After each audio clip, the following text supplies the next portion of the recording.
Salut à tous et on se retrouve pour une nouvelle vidéo. Cette fois, je vais vous montrer 18 astuces plus ou moins connues qui pourront sûrement vous aider dans votre aventure. Et la première, comme vous pouvez le voir, c'est que les ennemis peuvent prendre des dégâts de chute. Ça peut vraiment vous aider quand vous vous battez dans la nature. Comme vous pouvez le voir, ces dégâts sont proportionnels au point de vie des mobs. C'est donc utile pour tuer par exemple les mages fatui qui ont pas mal de vie. Jean est excellente pour faire ça, mais vous pouvez bien évidemment faire tomber les ennemis du haut des falaises avec n'importe quel autre personnage, ça marche de la même manière. Et du coup, de la même manière, les ennemis peuvent aussi se noyer, donc n'hésitez pas à les balancer dans l'eau. Jean est encore parfaite pour ça évidemment, mais vous pouvez bien sûr les balancer avec n'importe qui. Avant, certains mobs pouvaient sauter dans l'eau, mais j'ai l'impression que maintenant ce n'est plus le cas. En tout cas, rien ne vous empêche de les balancer vous-même après. Numéro 2, vous pouvez faire une attaque plongée pour éviter les dégâts de chute. Ça peut vraiment vous éviter une mort, et l'attaque plongée réduit énormément les dégâts subis. Donc si vous vous retrouvez sans stamina, pensez-y pour survivre, ça peut vraiment vous sauver. De plus, lorsque vous faites ça, votre stamina commence à remonter quand vous êtes encore dans les airs, ce qui peut vraiment vous sauver de la noyade si vous tombez dans l'eau sans stamina de cette manière. Numéro 3. Vous n'êtes pas obligé de dépenser de résine pour faire vos objectifs de Battle Pass. Ça compte pour tous les objectifs qui demandent de la résine, que ce soit les lignes énergétiques, les boss, le loup, Storm Terror ou les domaines, etc. Il vous suffit juste de compléter l'objectif sans prendre de la récompense, et ça complétera votre Battle Pass. A savoir que les lignes énergétiques ne réapparaissent pas tant que vous n'avez pas pris la récompense. Cependant, elles se réinitialisent tous les jours, donc vous pouvez les faire 4 fois par jour, ce qui est assez pour les faire 20 fois dans la semaine. Numéro 4. Pour gagner des moras et quelques matériaux, vous pouvez faire des quêtes qui apparaissent aléatoirement. Si elle n'apparaît pas, vous pouvez vous déconnecter et vous reconnecter et espérer qu'elle apparaisse. Ce sont en général des quêtes très faciles à faire, qui demandent juste de tuer quelques ennemis ou de ramener quelques objets. La récompense elle est relativement maigre, entre 1500 et 2000 moras, donc on peut penser que c'est pas terrible, mais c'est répétable 10 fois par jour, donc vous pouvez vous faire entre 15 000 et 20 000 moras par jour comme ça, c'est toujours bon à prendre, ça fait au moins 140 000 moras par semaine. Numéro 5, il y a un coffre avec 200 000 moras dedans. Si vous avez déjà cherché comment gagner des moras sur YouTube, je pense que vous avez déjà très certainement dû voir ce coffre, mais dans le doute, je l'ajoute quand même à la liste. Je vous montre le chemin sur cette vidéo, il vous suffit d'aller à Liyue dans la ville, de prendre l'escalier rouge qui est juste à la gauche, et ensuite de monter tout en haut pour rejoindre la banque. Et tout au fond de la banque, il y a un gros coffre avec 200 000 moras qui vous attend. Ça fait toujours plaisir à trouver.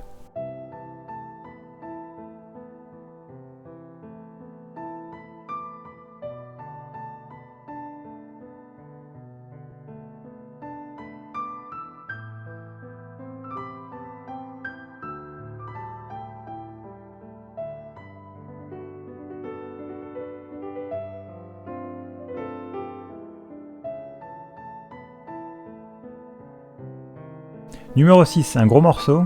Plus qu'une astuce, c'est vraiment un gros conseil que je vous donne. Ne sous-estimez pas les armes 3 étoiles, et surtout ne les jetez pas toutes. Il y a certaines armes 3 étoiles comme le messager de l'aube, ou les histoires de chasseurs de dragons par exemple, qui sont d'excellentes armes et qui sont utilisables même à haut niveau.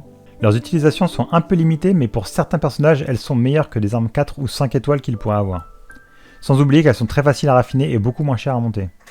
Le messager de l'aube est parfait pour Albedo, même si pour l'instant c'est la seule personne qui peut l'utiliser vraiment à son plein potentiel, à mon avis cette arme sera encore utile dans le futur. Les histoires de chasseurs de dragons sont parfaites pour tous les supports avec qui vous n'avez pas forcément tapé, comme Barbara par exemple. Mais à part ça, on a aussi l'arc lance-pierre qui donne en plus du taux de crit. Il a un très bon début de jeu et même un peu plus tard. De même pour la pampille blanche qui donne du taux de crit et un énorme boost de dégâts sur les attaques. Il y a aussi le serment de l'archer qui donne du taux de crit aussi, un énorme boost de dégâts contre les points faibles. Beaucoup plus situationnel mais ça reste très utile. L'épée de la raison est excellente et donne beaucoup d'attaques et son proc est vraiment fort. Comme on peut voir l'espadon prototype, il fait 240% toutes les 15 secondes, alors que celle-là elle fait 120% toutes les 3 secondes, donc c'est vraiment très fort. Donc pensez bien à profiter de ces armes 3 étoiles qui peuvent être très bonnes. Numéro 7. Si comme moi vous êtes très mauvais à la visée, vous pouvez changer la sensibilité de la visée uniquement. C'est pratique, j'imagine surtout pour les joueurs manettes d'ailleurs, afin de pouvoir viser plus facilement, sans avoir à changer la sensibilité de votre caméra pour tous vos personnages.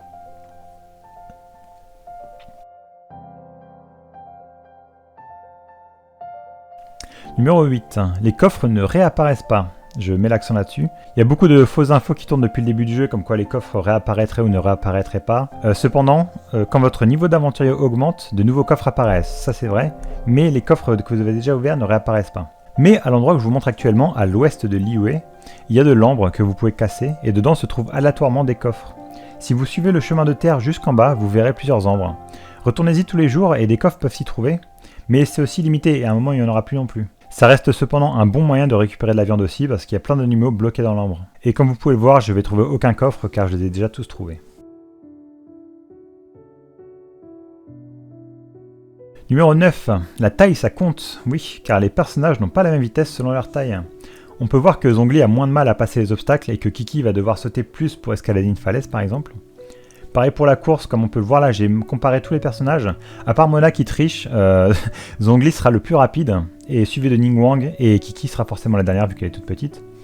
En fait, les personnages du jeu sont séparés en 5 archétypes. Il y a les hommes, les femmes, les garçons, les filles et les lolis.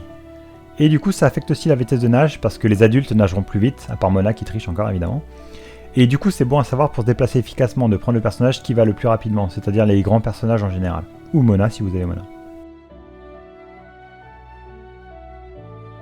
Numéro 10. Vous pouvez utiliser votre vision élémentaire pour voir dans quelle direction se trouvent les petits fantômes qui activent les statues.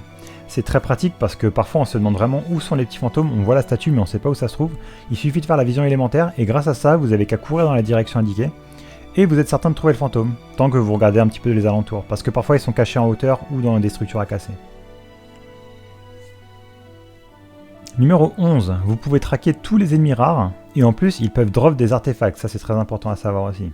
Et c'est très important à faire car plus vous allez avancer dans le jeu et plus vous aurez besoin de leurs objets, il en faudra vraiment beaucoup à la fin. Dans le menu F1 vous pouvez les suivre et aller les tuer, et en plus de ça ils peuvent donner des artefacts.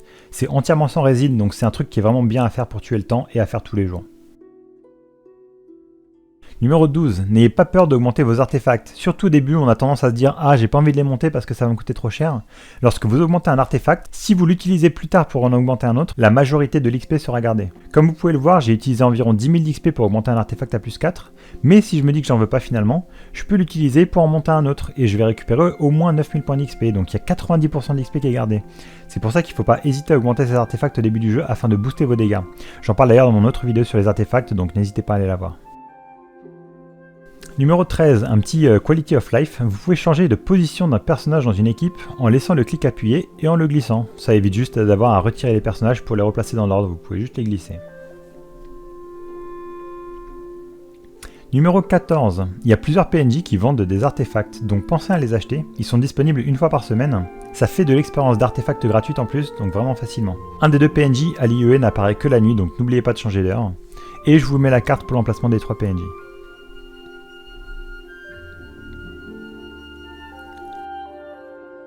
Numéro 15, une astuce pour les joueurs de Beidou. Quand vous faites sa compétence, si vous la relâchez au moment où vous prenez des dégâts, les dégâts sont augmentés, c'est une riposte. Eh bien il vous suffit de faire sa compétence en ayant d'abord mis le feu à l'arme sous vos pieds et vous aurez automatiquement les dégâts maximum. Numéro 16, pensez à bien marquer tous les Géoculus et Anémoculus que vous trouvez. Il y en a beaucoup à trouver et vous devrez tous les trouver à terme si vous voulez avoir toutes les récompenses. Donc en rater un ou deux et devoir refaire toute la carte, ça fait pas vraiment plaisir. Donc pensez à tous les marquer.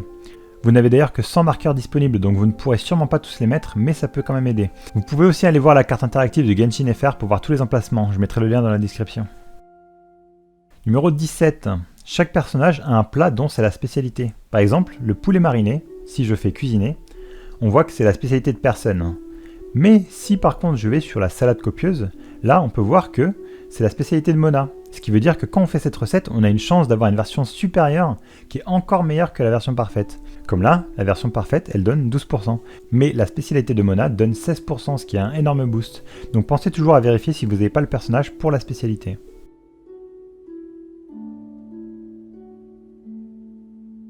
Et pour finir, numéro 18, c'est un des plus importants je pense, vous pouvez faire des roulades avec les lolis. Je vous montre avec Lee, mais ça fonctionne aussi avec Diona ou Kiki. Pour ce faire, vous avez juste à sauter sur place et à appuyer sur la touche d'avancer avant d'atterrir.